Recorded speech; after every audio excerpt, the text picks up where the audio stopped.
अगर आपने हमारे YouTube चैनल को अब तक सब्सक्राइब नहीं किया है तो आपको यहाँ सब्सक्राइब बटन दिख रहा है, इस पर आप क्लिक कीजिए और हमें सब्सक्राइब कर लीजिए। और साथ ही साथ इसके सामने एक नोटिफिकेशन बेल आ रहा है, उसे भी आप इनेबल कर दीजिए ताकि आपको तुरंत नोटिफिकेशन मिले जब भी हम कोई नई वीडियो अपलोड करें।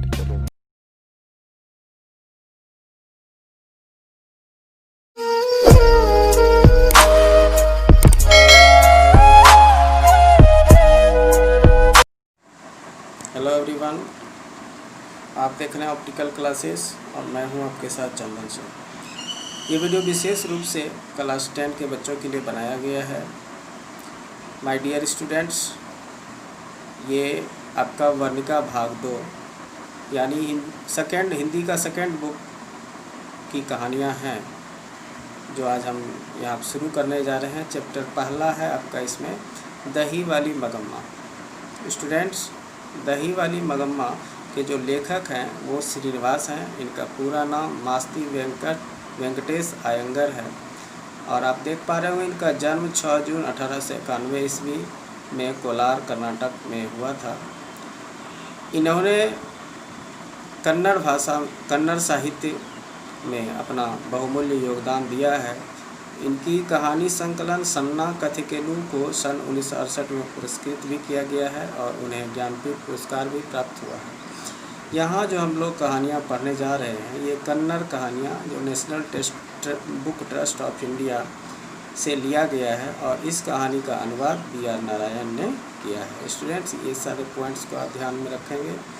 यहाँ बात कर लेते हैं दही वाली मगम्मा के बारे में। तो मगम्मा जो है दही बेचने का काम करती है और ये इस कहानी की प्रमुख पात्रा भी है।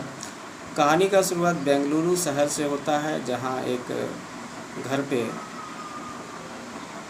जो कहानीकार बता रहे हैं कि मगम्मा दही देने के लिए जाती है और मगम्मा की दही आमतौर पर बहुत ही अच्छा होता है। लेखक जिस घर के बारे में बता रहे हैं लेखक, वहाँ मगम्मा का प्रतिदिन आना जाना होता है और जाते आते जो है उस घर से मगम्मा का एक खास लगाव हो जाता है। चूँकि मगम्मा का अंतिम ग्राहक वही घर है जहाँ पर वो अंत में दही देने जाती है और उसके बाद अपने घर को निकलती है, तो उसके पास कुछ समय होता है जिससे वो वहाँ पर बैठकर कुछ बातें कर लेती है। तो मगम्मा दही देने के लिए आई हुई है। आप बुक में देखेंगे तो बहुत सी बातें छन कर के आती है। मैं कहानी का प्रमुख सा बिंदु आप लोगों के समक्ष रख रहा हूँ ताकि कम समय में ये कहानी पूरा हो और वीडियो थोड़ा छोटा बने। तो यहाँ पर आप देख पाएंगे कहानी में कि मगम्मा जो दही देने जाती है तो लेखिका का जो लेखक है वो जिस घर के बारे में कह रहे हैं वहाँ का छोटा बच्चा जो है दही लेने के लिए हाथ फैला देता है और मगम्मा उसको दही निकाल के देती है और बोलती है जाओ जल्दी से माँ को भेज दो। और जब वो आ जाती है तो मगम्मा बोलती है कि माँ जी सोने जैसा बेटा पैदा किया है, जैसे गुण तुम्हारे हैं वैसे ही उसे मिले हैं। लेकिन इन सब से क्या, लड़के के बड़े होने की देर है, फिर तो पता नहीं कैसी बहू आएगी। अब जो बच्चा अम्मा अम्मा करता पीछे घूमता है उसे ही अब बात पता नहीं होगा कि अम्मा जिंदा है या मर गई। कहानी थोड़ा पेचीदा स्तर पर पहुंच रहा है। यहाँ पर ये मगम्मा कहना चाह रही हैं कि लड़के का कोई ठिकाना नहीं है। बड़ा होने पर जब शादी हो जाता है तो उसके बाद जो है वह बीवी के पीछे पीछे घूमने लगता है। माँ कहाँ गई नहीं गई इसका कुछ पता नहीं। तो ये कहना चाह रही है, ऐसा इसलिए ये कहना चाह रही है कि आप देख पाएंगे कि लेखक बता रहे हैं कि कोई 15 दिन पहले जब मगम्मा घर आई तो लगा कि वह बहुत दुखी है। तो उससे पूछा कि क्यों मगम्मा ऐसी क्यों है। तो मगम्मा बताती ऐसा लगता है मेरी किसी को ज़रूरत नहीं है। ऐसा कहकर उसने अपने पल्लू से आंसू पोंछती है और जब उनसे पूछा जाता है कि क्या बात हो गया तो अपनी दुख भरी कहानी सुनाती है कि उसका पोता जो है उसके पोते को उसकी बहू पूरा पीट रही थी जब उसने रोका तो बहू ने उसको खूब सुना दिया, मतलब कुछ उल्टा सीधा बोल दिया। और उसके बाद जो है इसमें उस झगड़ा के बाद जो है उसका बेटा जब आता है और जब उसकी माँ बोलती है कि देखो, एक तो अनजान बच्चे को इतनी ज़ोर से पीटा और जब मैंने मना किया तो मुझे ही चार सुनाती है, तू ज़रा अपनी घरवाली को अकल सिखा, अपने बेटे से बोलती है। इस पर जो है उसकी बहू बोलती है कि ये मुझे क्या सिखाएंगे, लड़का अगर कुछ उद्यम करता है तो उसे मना करने का हक मुझे नहीं है। मतलब बहू बोल रही है कि अगर मेरा बेटा कुछ बदमाशी करता है तो उसको दो चार हाथ लगाने का हक मेरा नहीं है, ऐसी बात यहाँ चल रही है। तो अब जो है आगे जब उसने बेटे को कहा कि ज़रा तू अपनी घरवाली को अकल सिखा, इस पर वह उसका बेटा बोलता है कि माँ, वह अपने बेटे को मारती है तो तुम उसके झगड़े में क्यों पड़ती हो? हैं, मैं तुम्हारा बेटा हूँ, तुम मुझे दंड दो। हैं, मुझसे अगर कोई गलती हो जाती है तो मुझे दंड दो। तो मगम्मा बोलती है कि लगता है तेरी बीबी ने तुझ पर जादू फेर दिया है, वो बच्चे को पीटे तो भी ठीक और मुझे गाली दो तो भी ठीक, बहुत अच्छा। अगर कल वह कह दे कि माँ को निकाल दे तो तू मुझे निकाल कर बाहर कर देगा। इस पर उसका बेटा बोलता है कि और क्या किया जा सकता है माँ, अगर तुम कहोगी कि घर वाली रहेगी तो मैं नहीं रहती और मैं रहूँगी तो घर वाली नहीं रह सकते, तो उस बेचारी को कौन सहारा देगा? तो मगम्मा ने पूछा कि मुझ बेसहारा का क्या बनेगा? तो उसके बेटे ने कहा कि तुम्हारा क्या है माँ, तुम्हारे पास गाय है, बैल है, पैसा है, तुम्हें क्या मैं पाल सकता हूँ? तो मगम्मा ने पूछा कि मतलब तुम्हारा यह कहना है कि मैं अलग हो जाऊँ?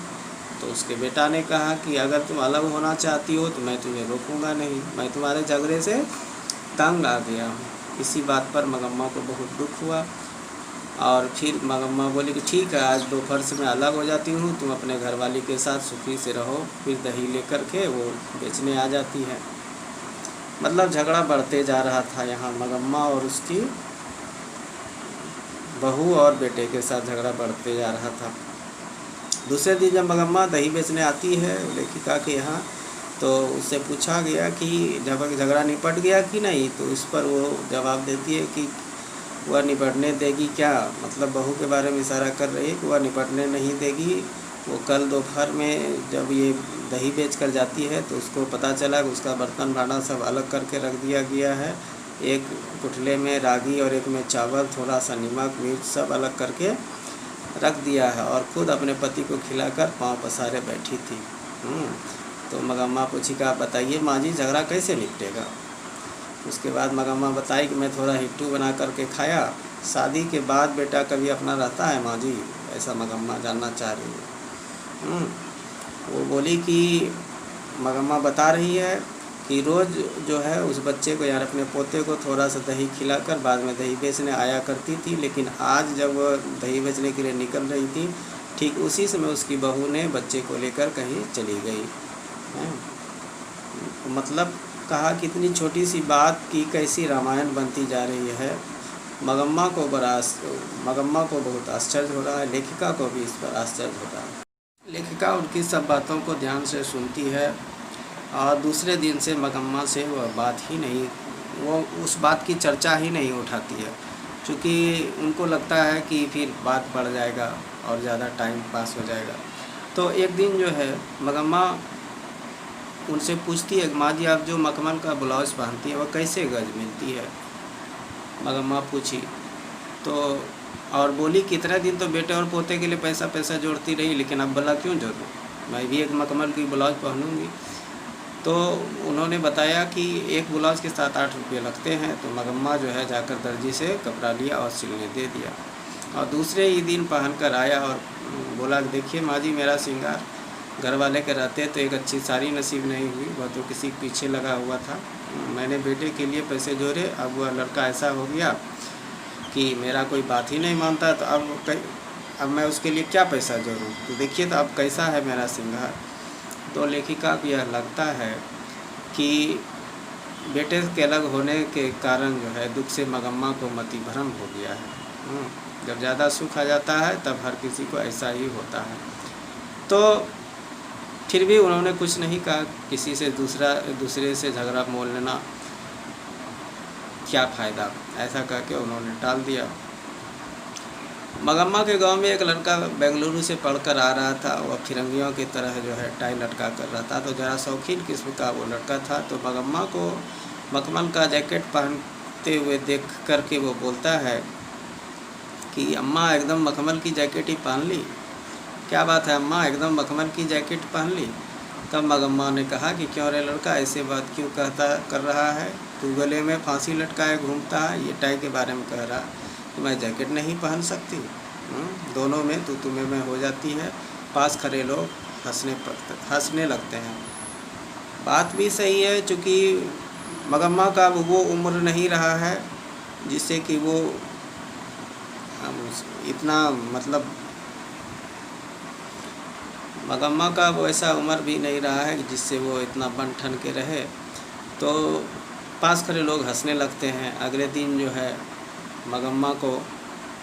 मगम्मा जो है जब दही देने आती है तो यह बात सुनाती है।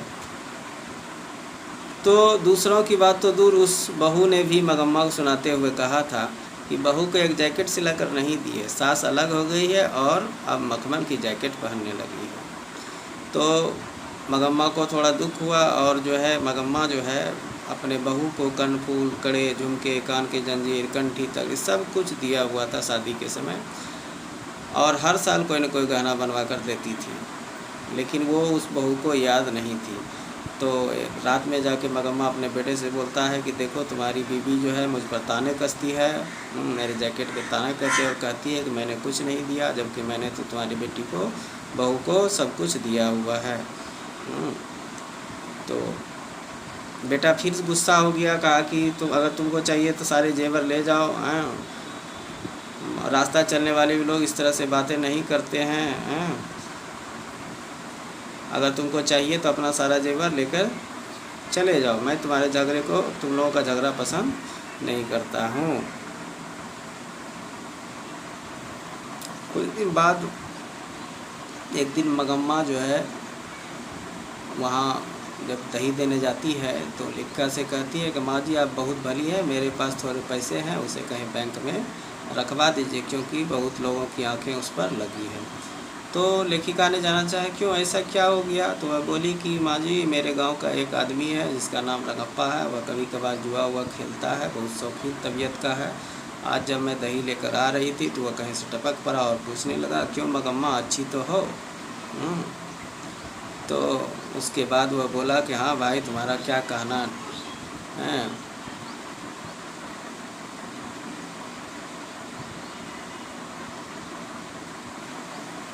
रंगप्पा के पूछने पर मगम्मा बोलती है क्या अच्छा क्या बुरा जो है तुम्हें पता नहीं। तो वह बोला हाँ भाई तुम्हारा कहना ठीक है, आज के ज़माने में भला कौन सुखी है, और आजकल के लड़कों की जवान का क्या ठिकाना है।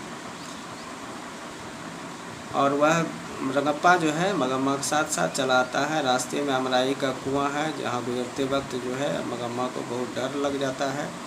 अब रंगप्पा जो है उसके पीछे पीछे आता है और बोला कि ज़रा चूना दोगी, तो वह चूना दे देती है। अब चूना देने के बाद फिर रंगप्पा कहता है मगम्मा मैं ज़रा तकलीफ़ में हूँ, थोड़ा सा कर्ज दोगी, इस बार रागी बेचते ही लौटा दूँगा। तो मगम्मा बोली अरे भैया मेरे पास पैसे कहाँ हैं। तो रंगप्पा कहने लगा हमें पता है कि पैसे तुम्हारे पास जो है बहुत पैसे है, तुम पैसे के यहाँ वहाँ गार कर क्यों रखना चाहती हो। मुझे पता है कि जब तुम बेटे के साथ रहती थी तो अपने बहू के लिए कुछ न कुछ कोई न कोई चीज़ वस्तु बनवाती रहती थी, और अब तो बेटा तुम्हारे साथ है नहीं तो वह सब खर्चे तो है नहीं, तो अगर तुम दे देती तो रागी के बाद मैं लौटा देता। तो मगम्मा यह बताना चाह रही है देखिए माँ जी अगर औरत अकेली हो जाती है तो लोगों की आंखें उसकी तरफ लग जाती है। अगले दिन जब मगम्मा दही बेचने के लिए आ रही होती है तो फिर रंगप्पा जो है मिल जाता है, और उसके बाद जो है उसको ज़बरदस्ती कर बैठा लेता है मगम्मा बता रही है कि मेरा दिल जोरे से धड़कने लगता है, लेकिन वह जबरन जो है वहाँ पकड़ कर बैठा लेता है और मगम्मा बैठ भी जाती है इस डर से कि वह जो है पता नहीं क्या करेगा। बाद में जो है रंगप्पा बोला कि मगम्मा तुम कितनी अच्छी हो।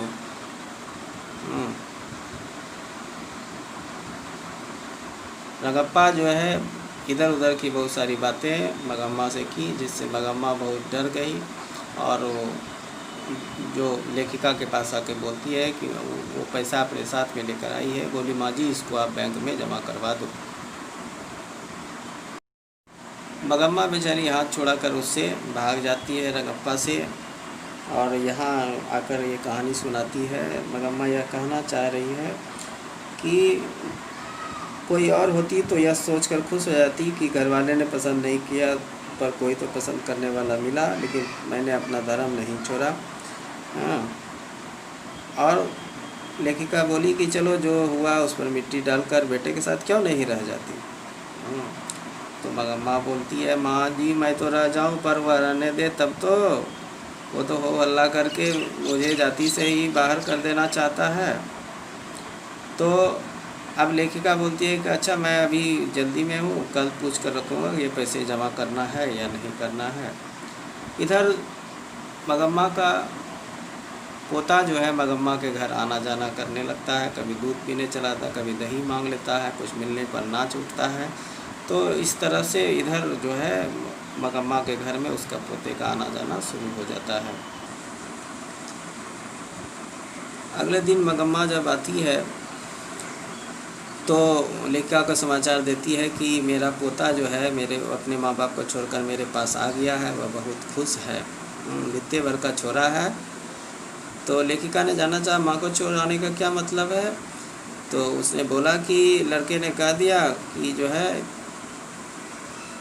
मैं अपने मम्मी पापा के पास नहीं रहूँगा। उसकी बहू जो है बेटे को लेने भी आया था, लेकिन वह मेरी टांग पकड़कर बोला खड़ा हो गया, लेकिन जाने का नाम नहीं लिया। अंत में थक हार कर उसकी माँ चली गई। अब जब मैं दही बेचने निकलने वाला था तो मुझे लगा कि ये छोटा सा बच्चा अकेले घर में कैसे रहेगा, तो मैं उसको अपनी बहू के पास दे कर के आया हूँ। इस बात को लेकर मगम्मा बहुत खुश है कि उसका पोता जो है उसके घर रहने आ गया है।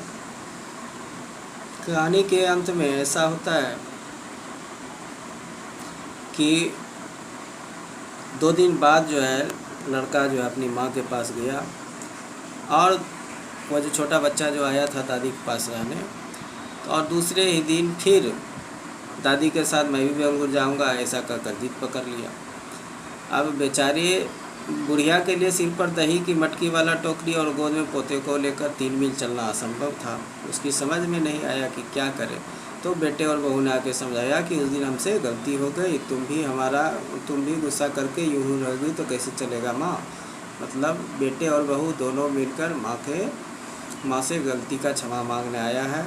गांव के 4 बड़े बूढ़ों ने भी समझाया कि जो है अब वो अपना क्यों बड़प्पन खोती है, खुशी खुशी जो है बहू बेटे को अपने साथ रखो। और उस दिन के बाद फिर मगम्मा का झगड़ा ख़त्म हो जाता है। वह जो है अपनी इच्छा से खुशी खुशी अपने बहू और बेटे के साथ रहने लगती है। परंतु पोता तो दादी के पास ही रहने की जिद पकड़े था। तो नया प्रबंध शुरू हुआ। शुरू से ही दूध दही का व्यापार मगम्मा के हाथ में था। बहू के आने पर भी मगम्मा ने उसे अपने हाथ में रखा था। तो और बहू को खाने पकाने की जिम्मेदारी थी। चूँकि दही बेचने पर 2-4 पैसे हाथ में आते थे, तो अब पोते ने सदा दादी के पास रहने की हट पकड़ ली थी। बहू बोली कि धूप में तुम इतनी उम्र में क्यों बाहर जाती हो, भला इतने दिन यह काम कर सकोगी। घर में ही खाना पीना बनाकर मालकिन की तरह रहो, दही बेचने का काम मैं देख लेती हूँ। और इस पर मगम्मा ने कहा ठीक है। साथ ही यह कह दिया कि कभी कभार मैं भी चली जाऊँगी, लेकिन रोज़ रोज़ जाने का काम तुम ही करो। तो इस तरह से बहू और सास में दोनों में सुलह हो जाता है और बहू जो है दही बेचने का काम करने लगती है। आजकल वही बहू जो है लेखिका के घर दही लेकर जाती है। अब जब उसकी बहू दही बेचने का काम शुरू की तो लेखिका को लगा कि सास का पक्ष जाना था, बहू का भी पक्ष उस झगड़े के बारे में जानना चाहिए। तो वो बहू से पूछ दी कि तुम सास से झगड़ा क्यों की थी। तो बोली कि सास को निकाल देने को मैं क्या राक्षसी हूँ माँ जी, सास हो जाने का मतलब सब बात उनकी ही रहनी चाहिए, ऐसा तो नहीं है। मेरा घर वाला है, मैं उसकी पत्नी हूँ, मेरे बेटे हैं, 2-4 हाथ जमाने का, 2-4 हाथ लगाने का हक मुझे भी है। क्या मैं अपने बेटे को मार भी नहीं सकती? मैं तो उसके, वो अपने बेटे को जब पीटते हैं या कुछ कहते हैं तो मैं उनसे कुछ नहीं कहता। मारना प्यार करना ये सब तो चलता रहता है। वो यह बताना चाह रहे थे मेरा बेटा मेरा है, मेरा पति मेरा होना चाहिए, बहू होकर मगर मैं अगर एक बात ना कह सकूं, एक थप्पड़ ना लगा सकूं तो मेरा घर चलाना किस काम का। यानी वो अपने स्वतंत्रता के बारे में बात बताना चाह रही है कि मुझे भी छूट मिलना चाहिए, मैं भी उस घर का सदस्य हूँ, ये बताना चाह रही है। तो आगे यह जानी का अच्छा बोलो झगड़ा कैसे निपटा। तो बोला कि माँ जी अगर झगड़ा करूं तो मेरी सास पता नहीं किसे सारे पैसे दे डाले। हमारे गांव में रंगप्पा नाम का एक आदमी है, जब मेरी सास अलग हो गई और वह रंगप्पा सास से कर्ज माना तो वह देने के लिए तैयार हो गई थी। यह तो मुझे रंगप्पा से पता चला। तब मैंने बच्चे से कहा तू अपने दादी के पास चला जा, हमारे घर कदम मत रखना, किसी तरह झगड़ा निपट जाए माँ जी, मैंने यह सब इसीलिए किया था। तो लेखिका ने कहा कि तो पोता दादी के पास अपने आप नहीं गया था। वो फिर बताती है नजम्मा कि बच्चा गया भी था, मैंने भेज भी दिया था माँ जी। ये सब बताने की बातें थोड़ी है, आदमी लोग ये सब कहाँ समझते हैं। अर्थात यह हुआ कि नप्पा में उसकी बहू ने जानबूझकर बच्चे को दादी माँ के घर गया था ताकि दादी माँ के साथ वह जो है सास और पुतहू दोनों, सास और बहू दोनों साथ में रह सके और जो है उसकी सास यानी मगम्मा किसी को अपना पैसा ना दे दे। इसके साथ ही यह कहानी ख़त्म हो जाता है। लेखिका ये बताना चाह रही कि यह बात तो हर जगह होती रहती है, इस नाटक का कोई अंत नहीं है, यह नाटक चलते रहता है, ऐसा नाटक हर जगह चलते रहता है। तो कहानी यह बता रही है कि किस तरह से मगम्मा दही बेचकर अपने परिवार का गुजारा करती है और जो है कहानी में एक सामाजिक जो यहाँ पर समाज में जो सास बहू का ये झगड़ा होता है उसके बारे में यहाँ पर दिया गया है। माय डियर स्टूडेंट्स, आप देख पा रहे होंगे यहाँ पर लिखा हुआ वर्णिका भाग 2 चैप्टर 1 दही वाली मगम्मा।